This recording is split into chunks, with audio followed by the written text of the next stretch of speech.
The UK government suspends its relationship with one of the country's biggest business groups over sexual misconduct allegations.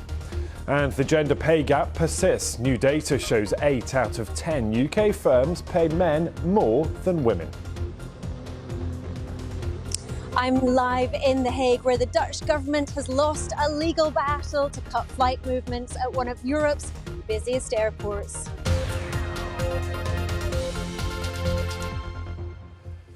Hello, welcome along. This is World Business Report. I'm Ben Thompson. We'll have more from Anna, who's standing by there in The Hague on that story just a little later. But let's start with news that the UK government has suspended engagement with one of the country's leading business groups, that is the CBI, pending an investigation into allegations of sexual misconduct and drug abuse at the lobbying group. So what's going on? Let's speak to our business editor, Simon Jack, who joins us. Simon, just talk to us about these allegations. They have been around this week, but today quite a landmark moment in the UK government saying, hang on, until you fix this, we don't want any part of it. Yeah, that's right, Ben. What I discovered earlier this morning is that the Treasury, everyone from the Chancellor to ministers to all officials down at HMT, the Treasury, has suspended any engagement with the crisis-hit CBI. I also heard from the Department for Business and Trade, obviously another key department for a business lobbying group, that although there may be some background conversations between, at a lower level, there'll be no ministerial involvement whatsoever. And that's a really a big deal, because the CBI, it represents 190,000 firms around the country who pay membership fees to be a member of it. It does two main things. It lobbies the government for the interests of its members, and it promotes, I beg your pardon, and it promotes best practice within business. Now, I think it would be pretty fair to say they're in a position to do neither of those two things right at the moment, which is why it is little wonder, perhaps, that a lot of members are questioning the value of their membership of it. Now, most of the members we've approached are saying, listen, we're going to be like everyone else. We're going to wait for the preliminary findings of this independent law firm-led investigation into these, where they've been promised to get some preliminary findings just after Easter. Given the serious nature of things like rape, sexual assaults, drug use, I think that sounds like an ambitious time frame, but no doubt this is probably the biggest crisis that this organisation has seen in its near 60-year history. Yeah, and Simon, I mean, given all you've said there about the role of the CBI and what it does, I wonder where it leaves any of those negotiations, those discussions, that lobbying, because we're at quite a crucial time. We know that the business world, the economy, finding it pretty tough right now, and it wants its voice heard in Westminster. Well, that's right. I mean, the business group, the CBI in particular, has been very vocal over the last few years. In fact, you could actually describe the relationship between this business group and the government as pretty fractious over the last few years, particularly up to, during and after the Brexit referendum. But they've been very keen to lobby for things like allowing tax breaks on investments, whatever, because we're at a moment, as you say, in the economy where the government needs business very badly. They need business to invest to get the economy moving, and business needs the government in order to try and incentivize them to do that. So this could not come possibly at a worse moment when the economy looks pretty stagnant, may or may not be going into recession this year. So a standoff between the biggest business organization and the government is pretty unhelpful, not just for the CBI itself, which I think is facing an existential crisis, but for the economy as a whole. Yeah, to say the least. Simon, thank you. It's good to talk to you. Simon Jack there, our business editor, with the latest on events there at the CBI. Elsewhere, new data that's been gathered by the BBC shows that 8 out of 10 firms are still paying men more than women. The data looks at the gap in median pay, that is the middle-ranked woman's pay versus a middle-ranked pay for a man at the same organisation. Now remember, this is different to unequal pay, that essentially is paying women less for the same work, which is illegal. Well, the largest gaps appear to be in construction, education, finance and IT. The smallest gaps, they are in accommodation, health and entertainment. So let's speak to Francesca Lawson, who's a gender equality advocate who created the Gender Pay Gap bot that automatically publishes employees' gender pay gap information on Twitter. Thank you for being with us. Talk to me that why here in 2023 this still goes on. I think the reporting requirement isn't enough.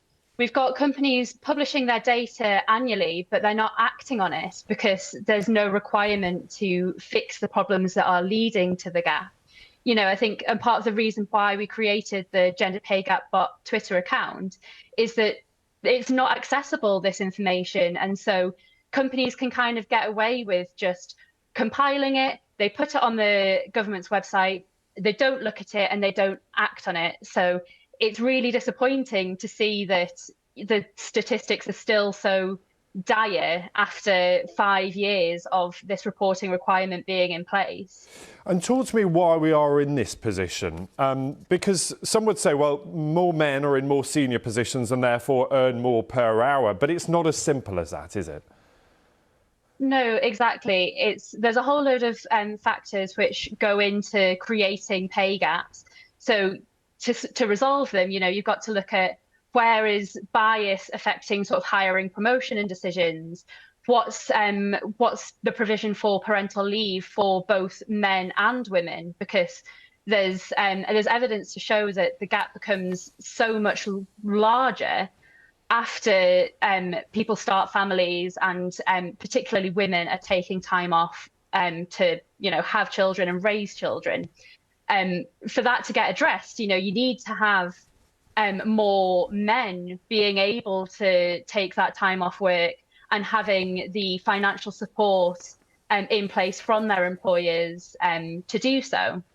And there's another contributing factor, in my opinion, which is education and training and, making sure that all roles are open to all people, regardless of gender, because for specialist skills, you find that often the bias is already in place by the time that people are entering the workforce because of socialization in the education system and educational subjects and things like that as well.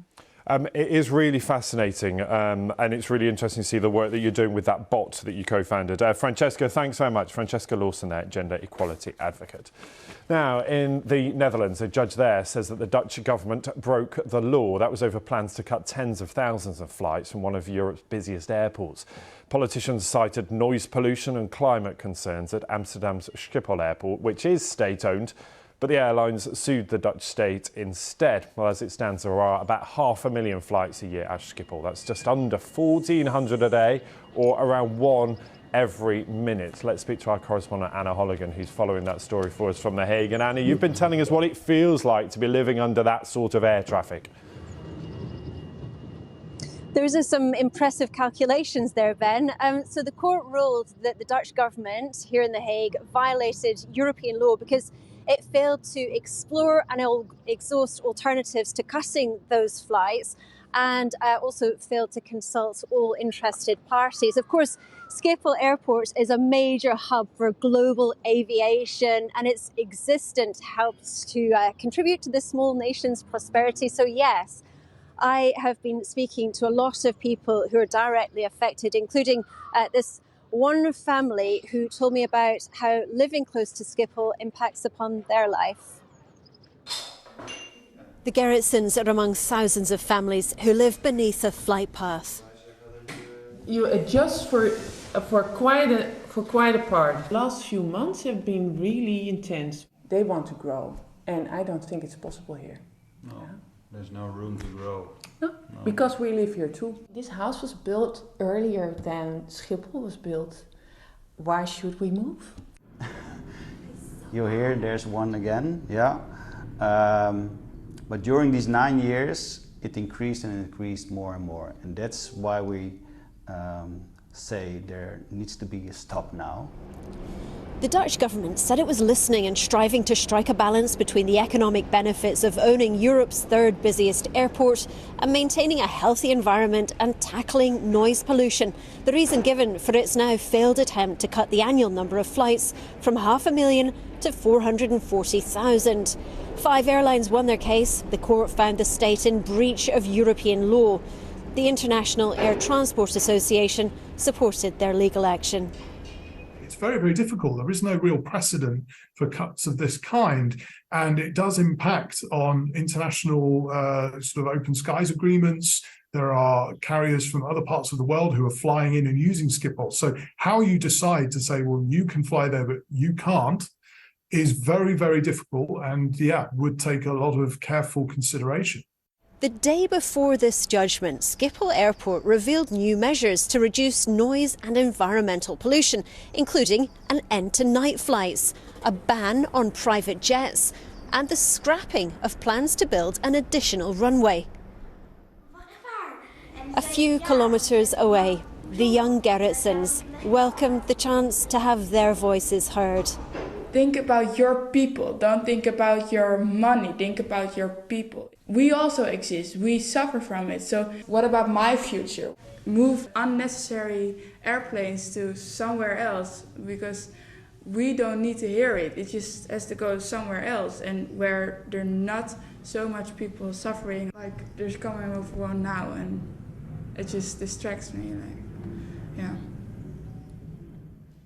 Our thanks there to Anna and those families that were speaking to her related to events there at Schiphol Airport. Really busy aviation hub, but of course, as we've been saying there, some challenges as far as those night flights are concerned. Let me bring you up to date with some other business stories. I'm going to stay with aviation, but of a different sort. A senior executive at Virgin Orbit has hit out at the leadership. In a farewell email, he told staff at the bankrupt rocket firm that they deserved better. Chief Operating Officer Tony Gingis issued a lengthy apology to workers while blasting his fellow managers for apparently failing to say sorry. Well, Virgin Orbit filed for bankruptcy. That was after failing to raise more funding. Those are not the pictures. That's Johnson & Johnson that's been defending itself in court. You may know that that story relates to its talcum powder. It's been paying, perhaps, is proposing to pay a record settlement over allegations that were brought in tens of thousands of legal cases that some of that talcum powder caused cancer. It, of course, denies those allegations, but says it is prepared to settle. It could be the biggest ever settlement in a corporate case. So that's according to Johnson & Johnson. Let me show you some market numbers, if I can, at this point in the day. European numbers, they're a little nervous because, frankly, there's some economic data coming out of the United States. That economic data pointing to perhaps a slowdown continued as a result of rising interest rates and what that means for corporate earnings and profits. There is a real concern there, so we've seen a lot of nervousness filter through to the numbers. We'll talk some more about that a little later in the afternoon, but until then, more on the website bbc.com/business. I'm at BBC Ben Thompson on Twitter. See you soon. Bye-bye.